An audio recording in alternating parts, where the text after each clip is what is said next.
Well, good evening, guys. Hello, guys and girls, whoever. Good morning, afternoon, and evening, or whatever time it is in your area.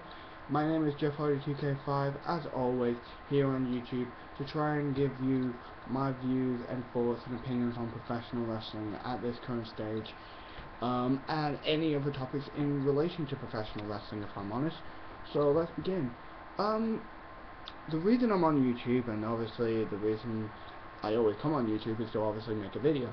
But this video is going to be something that is really, I think, in my view, quite a sensitive topic, if you're in the wrestling community. Now, if you don't know about this, there was a certain wrestler named Chris Benoit, who committed a double homicide suicide, which means he killed both his wife and his son, and then he ended his own life. Basically, I left a comment on a video that was SummerSlam 2004, I believe. Yeah, 2004, where Chris Benoit lost the world title to Randy Orton. It was sort of like the change of the guard, you know. I left a comment on, and basically I said, no matter what people say about Benoit, no matter what people say about him, he's a fan. He made the belt look strong. He worked hard, and he had respect and love for the business. And I get a comment. I see in my inbox I have like one comment, and I think, okay, I'll have a look and I'll see what it is. I click on it, and it's a comment. It's a reply to what I've put. And somebody has put, yeah, he killed his wife and son.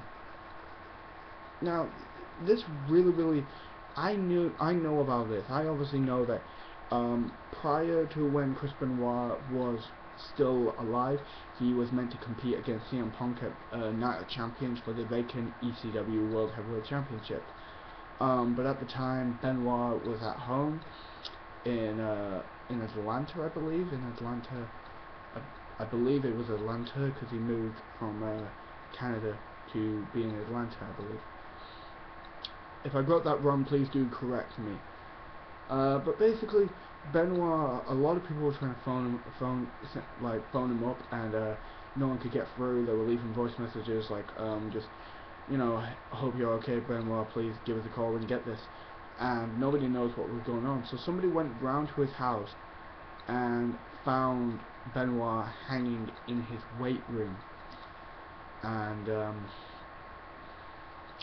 yeah, he pretty much ended his own life after killing his wife and son. Now, it was quite a big deal in the UK. Here, it wasn't really. It was shown once. My dad told me about it, and I didn't believe him. I said, "Nah, really."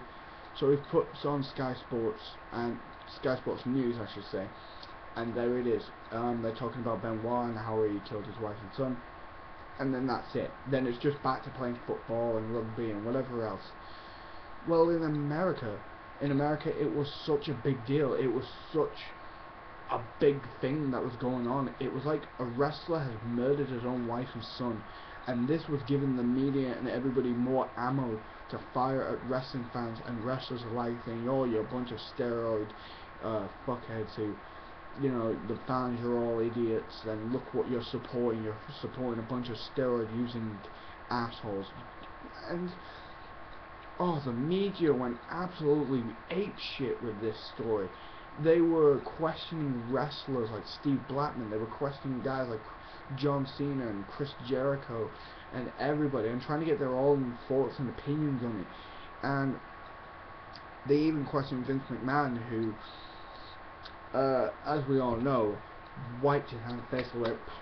We don't want to know about Benoit anymore. Sorry, I was going to say Benoit. I'm sorry, what I was going to say.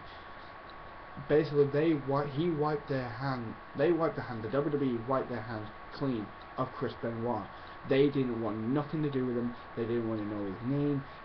As you know, if you go on the title history, you can't even click on his name. They've erased all history of Benoit ever working for their company. And that kind of winds me up a little bit, because here's the WWE, who now all of a sudden don't want to accept the fact that Benoit was working for them, and now all of a sudden all the accomplishments, all his achievements mean absolutely jack shit to them. So I want to give my thoughts on what I think happened when Benoit committed the double homicide suicide. And this is, bear in mind, this is my opinion, right? I don't know about anybody else. If you have an opinion on what you think, please do leave a comment. But if your comment, I feel, is disgustingly over the top, or I feel is off the point or something like that, I will say, or I will just remove it. But any comments such as Chris Benoit is a murdering cunt, I will delete. So please do keep your comments, you know, just basically keep them as open-minded as possible, because I want people to comment who actually have something intelligent to say, rather than ignorant and disgusting. So, as we all know, before Chris Benoit's death, unfortunate death, and his wife and son's murder, Eddie Guerrero passed away. He was found dead in a hotel room, and as we know, a lot of the wrestlers were quite upset about this, especially closest to him, which was Rey Mysterio, Dean Malenko, and of course Chris Benoit. And Benoit talked a lot about, cried and told on camera how he misses him, how he loves him, and how he made a huge impact on his life. And to me, when I saw that, you sit there and you watch and you actually cry yourself. Also, yeah, sorry, I forgot to mention the 4 people I should have said: Ray, Dean, Chris, and Chavo. I'm so sorry, I almost forgot Chavo. I thought, shit, Chavo. Yeah, sorry about that, guys. I completely...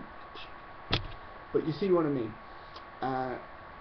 Benoit cried, literally cried, because he lost someone who he travelled on the road with, who they travelled the world together. They were, when they both won, when Eddie retained his WWE title and Chris Benoit won the world title at WrestleMania 20, they stood in the ring and they hugged, and that was the most heartwarming moment.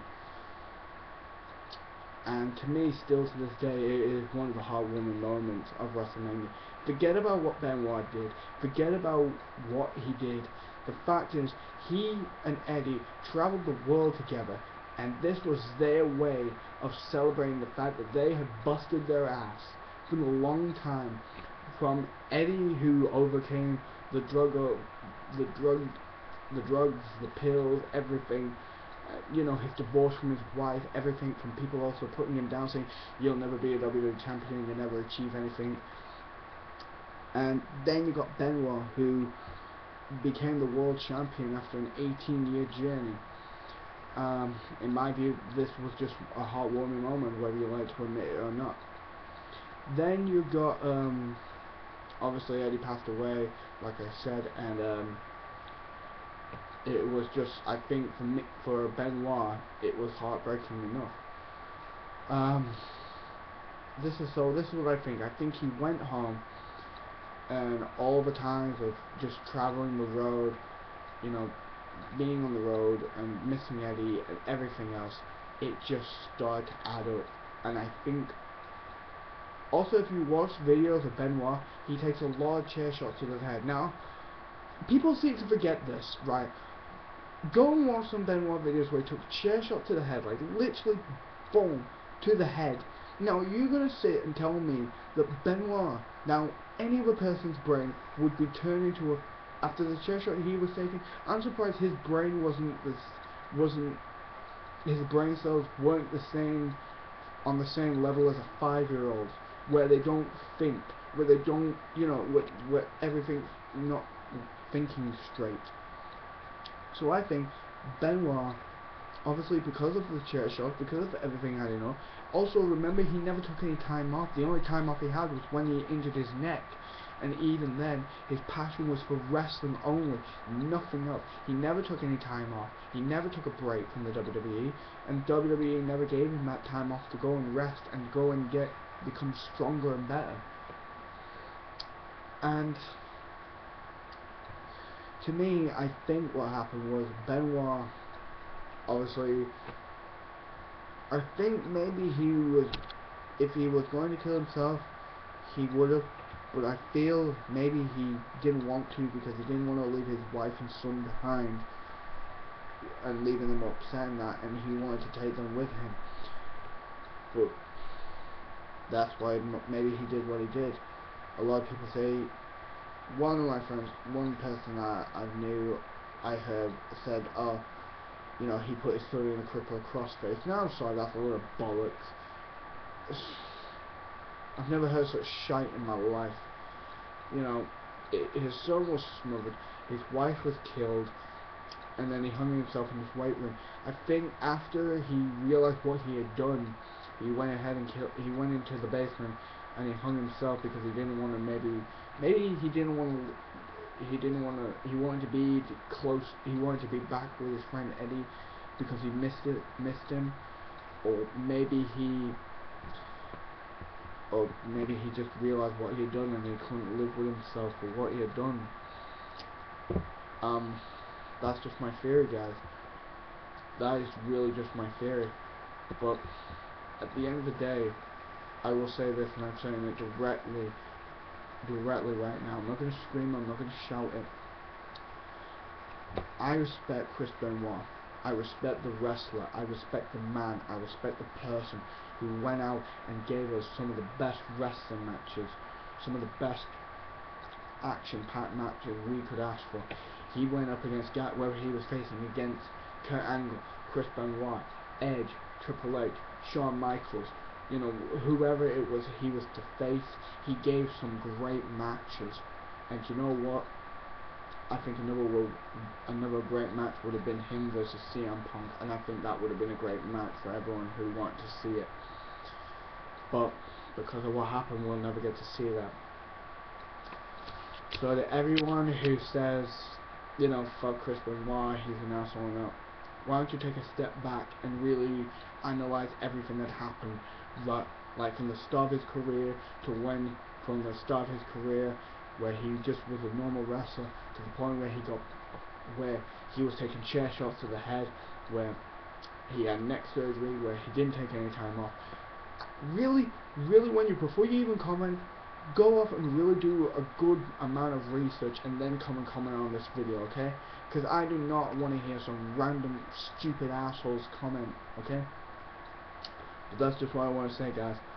As always, I want to thank you very much for watching. I hope you enjoyed this video. I hope it's been an insight into what I think. Now I want to know exactly what you think. Do you have a different theory? Do you think, you know, there was something more, you know? Because a lot of people as well say it was steroids and that, but I don't think it was steroids. It could possibly have been steroids. I don't know. You know, Benoit was apparently known for taking a lot of painkillers, so maybe that added up as well, you know. But who knows, guys? Who knows? Obviously, as always, leave your comments in the comment section below, as always, down there, and make sure you hit that big subscribe button. I believe it's there. If it's not, I do apologize. Hit the subscribe button. That means you'll get to see more of my videos, more new videos that I put up. I'm trying my best to make more and better videos than that. So thank you very much, guys. Hope you enjoyed this video. Do share it around with your friends now on YouTube and whoever else, and I will see you soon. Peace.